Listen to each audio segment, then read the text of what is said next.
n'avez pas donné une idée de la durée que ça doit prendre et comment ça va être dans ce nouveau plan.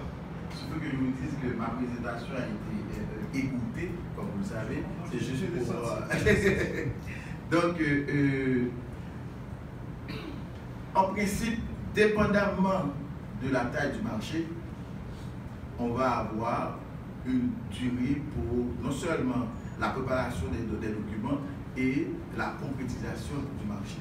Là, je vais parler de la phase préparatoire, c'est-à-dire partir du lancement et de la vie d'appel d'offres jusqu'à la signature du contrat.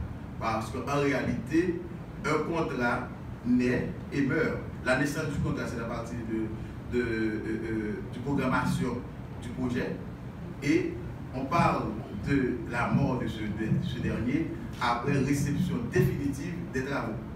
Là maintenant, et dépendamment du marché, on peut prendre entre 1 mois à 3 mois pour finaliser les premiers processus, c'est-à-dire lancer le marché et signaliser. Quand on est en présence de cadres bien formés. Excusez-moi, vous êtes arrivé à l'archivage, moi c'est pour tout le processus. Oui, je vous dis que ça peut prendre entre 1 mois et 3 mois, dépendamment du type de marché, et ça dépend aussi de la compétence des membres de la commission ministérielle des marchés publics.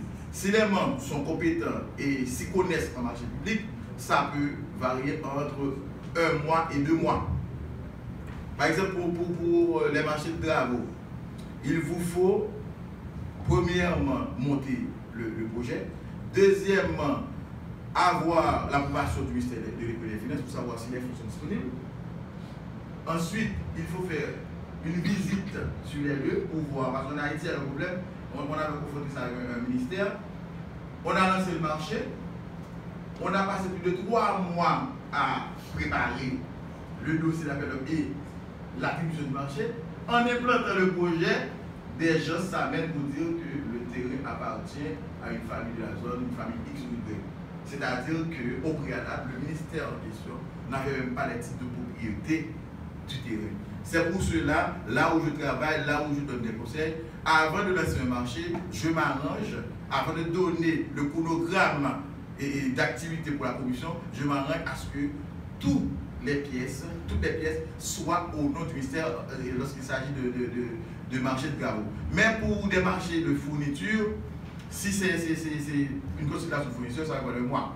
Mais si c'est un marché au niveau national, pour l'action de la fourniture, ça peut prendre 2 mois maximum si les membres de la commission ministérielle des marchés publics ou commission spéciale s'y connaissent en marché public. Mais excusez-moi, pourquoi ils doivent intervenir s'ils ne s'y connaissent pas? Parce que c'est pourquoi, je termine avec ça, c'est pourquoi, en vous écoutant parler même, nous nous sommes dit que peut-être c'est l'une des causes du sous-développement d'Haïti. Parce que quand on a, c'est pas année qu'on procède, et là on va parler de jusqu'à 8 mois, maintenant, il faut faire quelque chose de sérieux dans le nouveau programme. Il faut faire quelque chose de révolutionnaire même. Bien sûr. Parce que je ne crois pas qu'on a besoin de tout ce temps pour réaliser. Est-ce que ça se fait ici dans les autres pays? Non. Dans les autres pays, les gens qui siègent au niveau des commissions sont formés en base au marché. Là, en Haïti, M. Hitler a bien élaboré, c'est que à chaque nouveau ministre s'amène avec sa propre commission. Et la commission, dans tous les pays, je ne vais pas dire sérieux, parce que Haïti est un pays sérieux aussi, dans tous les pays où l'on respecte les normes, les gens qui travaillent au niveau des commissions sont formés en passation de marché. Donc c'est qu'en Haïti, malheureusement, les gens qui travaillent pour les commissions ne sont pas formés en passation de marché. Et n'ont pas un niveau appréciable du point de vue intellectuel. Il n'y a pas d'autres questions? Mais je vais vous demander. Il n'y a pas de problème. Donc, en réalité, dis-nous comment ce pays peut sortir du marasme, pour ne pas dire de la MERDV. La CNMP accepte ça. Et pour Que chaque ministre vienne avec sa propre équipe. La CNMP accepte ça. Pour sortir de ce carcan, il faudrait que la CNMP, l'ULCC, la CSCCA soient dotées vraiment de lois leur permettant d'agir réellement. Parce que, n'en déplaise aux techniciens de la CNMP, ils jouent un rôle à titre de saupoudrage. Parce qu'ils n'interviennent pas vraiment. Ils n'ont pas de bras armés pour intervenir dans ce genre de débat. Et ils font un contrôle superficiel. C'est pourquoi je parle de saupoudrage. Non, ils le font quand même. Superficiel. Oui. Il faut un contrôle quand même. Parce que, il est triste de le dire, le titulaire du marché, le ministre ou encore le directeur général qui signe le contrat, ne devrait pas passer des ordres aux représentants de la commission ministérielle. Les représentants de la commission ministérielle devraient travailler en toute indépendance. Est-ce qu'il y a un document qui réglemente leur statut? Par exemple, les commissions, mais est-ce qu'il y a quelque chose? Et le problème, c'est que le problème qu'il y a le hic dans tout ça, c'est que ce sont des fonctionnaires, par exemple, du ministère qui travaillent pour la commission. Pourquoi est-ce qu'ils doivent être indépendants par rapport? Ça devrait se faire, mais il faudrait que la société civile, comme je viens de dire en préambule, sonne la sonnette au plus haut niveau pour qu'on puisse placer vraiment des professionnels qualifiés et indépendants. Par exemple, imaginez-vous qu'il y a quelqu'un qui travaille à un ministère depuis tantôt 5-10 ans, et puis son cousin se fait ministre. Et puis le cousin lui dit, bon, vous savez, la semaine prochaine, vous serez investi comme responsable de la marché. Donc cette personne-là va signer à trouver le premier ministre, juste pour plaire à son cousin. Maintenant, la grande plaie, parce que je l'appelle plaie, ce sont les appels d'offres restreints. Oui. Maintenant, quoi faire pour que vraiment,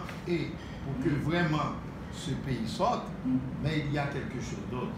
Quand on parle de corruption, vous autres qui êtes chargés de la passation du marché, est-ce que vous êtes tous des corrompus? Vous acceptez que les choses se fassent? Ou bien quel est le problème? Et sans vouloir me défendre, je représente ici la société civile. Sans vouloir me défendre. Sans vouloir me défendre. Sans vouloir me défendre. Et moi-même, votre serviteur, j'avais proposé aux entités contractantes, dès qu'on parle d'appel d'offres restreint ou encore postulat aux fournisseurs, il faudrait au préalable avoir une base de données constituée par des entreprises dûment screenées par la CNMP et la Cour supérieure des comptes. À partir de cette base de données-là, on pourrait, comme en Haïti on parle toujours d'urgence, pour court-circuiter les lois. Donc en période d'urgence, quand on est obligé de passer des marchés gré à gré ou appel d'offres restreints, on pourrait puiser dans cette liste-là qui comporte les firmes qui ont été screenées, validées par la CNMP, la Cour supérieure des comptes et l'ULCC. Donc j'ai beau crier dans le désert pour assainir. Vous avez fait votre job. Oui. Mais quand vous donnez trop de responsabilité à la société civile, les gens ont les lois pour appliquer. Ils n'appliquent pas la loi. Ils n'appliquent pas. Ils refusent d'appliquer la loi. Voilà que le représentant de la CNMP qui était là. La CNMP a deux missions fondamentales. Lesquelles? La régulation et le contrôle. Ils ont délibérément choisi de faire de la CNMP une organisation entre guillemets religieuse qui fait la promotion des valeurs éthiques, morales et qui ne pénalise personne. Alors, il y a un pays qui marche comme ça. Il y a un pays qui fonctionne sans sanction. Pas de contrepartie. Non, mais écoutez, vous donnez, vous êtes de la société civile et puis vous voulez prendre la responsabilité. C'est qu'il est de la société civile, non, c'est pas ça. Je ne prends pas la responsabilité, laissez-moi vous dire. Et je me rappelle que je faisais une formation pour des entrepreneurs de la société civile. Je leur ai dit pourquoi vous n'adressez pas une pétition au plus haut niveau pour demander aux responsables pourquoi vous payez ou encore pourquoi la DGI prélève 12% sur vous, est-ce que vous avez signé un contrat où il est noté noir sur blanc qu'on devait prélever un acompte de 2%. Il y a un autre qui m'a dit que oui, c'est sur l'avènement de M. Privert pour faire les élections qu'on a fait ça, etc., etc. Je lui ai dit pourquoi vous ne vous êtes pas mis regroupé en commission pour porter plainte. Il m'a dit bon, vous savez, c'est l'État qui donne. Ils sont dans le système. C'est l'État qui donne beaucoup plus de travail. Une fois que mon entreprise révolte, on va me mettre sur une liste qu'on ne va plus m'inviter. C'est ça le Et autre chose. Je vois que vous appuyez, vous dites que vous êtes de la société civile, je suis content de ça. Mais il y a quelque chose. On parle beaucoup de société civile. Je vais vous dire quelle expérience nous faisons. Nous avons pu, dans la coordination nationale de la société civile haïtienne, monter les coordinations départementales. Nous avons 7 leaders et des organisations dans tous les départements. Maintenant, nous essayons de monter les coordinations communales de la société civile. Ce qui fait 146 communes par les leaders. Si nous pouvons fonctionner suivant un mode de procédé standard, on serait une force. Mais dans ces documents que vous préparez, qu'est-ce que vous mettez pour le renforcement de la société civile? Que moi, dans un des ouvrages, j'avais lu la catégorie de 5e pouvoir. Or, pour nous autres, les pouvoirs indexés par Montesquieu, législatif, exécutif et judiciaire ont fait faillite dans ce pays. L'avenir d'Haïti passe par la société civile. Maintenant, ce que nous demandons, c'est que dans les documents que vous préparez, qu'on puisse nous aider à porter cette société civile dont parlent des cortaines haïtiennes, misère qui piaille, où c'est comme dans une basse-cour où chacun chante sa chanson, que l'on puisse être ensemble pour regarder dans la même direction de la paix et du développement national et de la sécurité.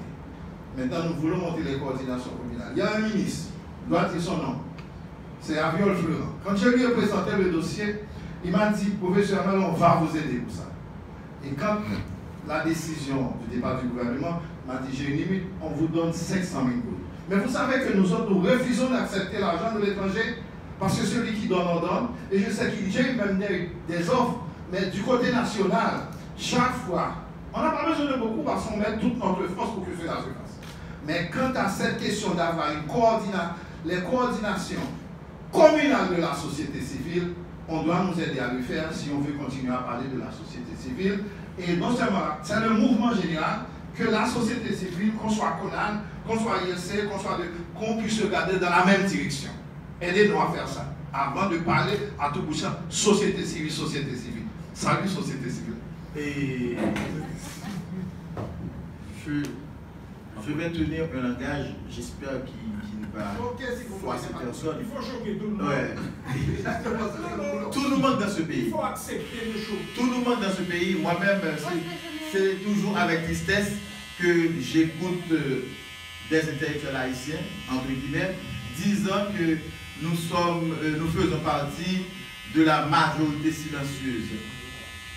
Donc si vous vous dites toujours, si vous vous complaisez à dire toujours que vous faites partie de la majorité silencieuse, et croyez-moi, il n'y aura jamais de société civile dans ce pays.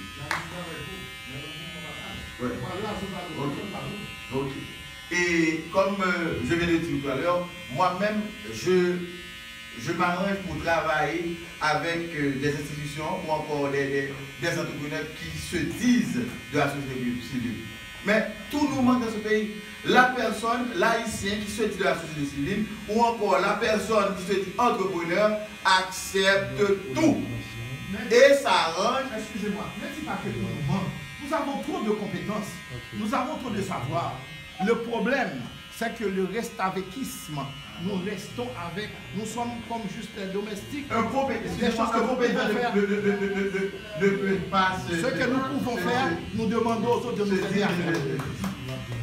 Donc, merci. Et c'est un très bon débat. Malheureusement, je dois partir. J'espère qu'une prochaine fois, on aura le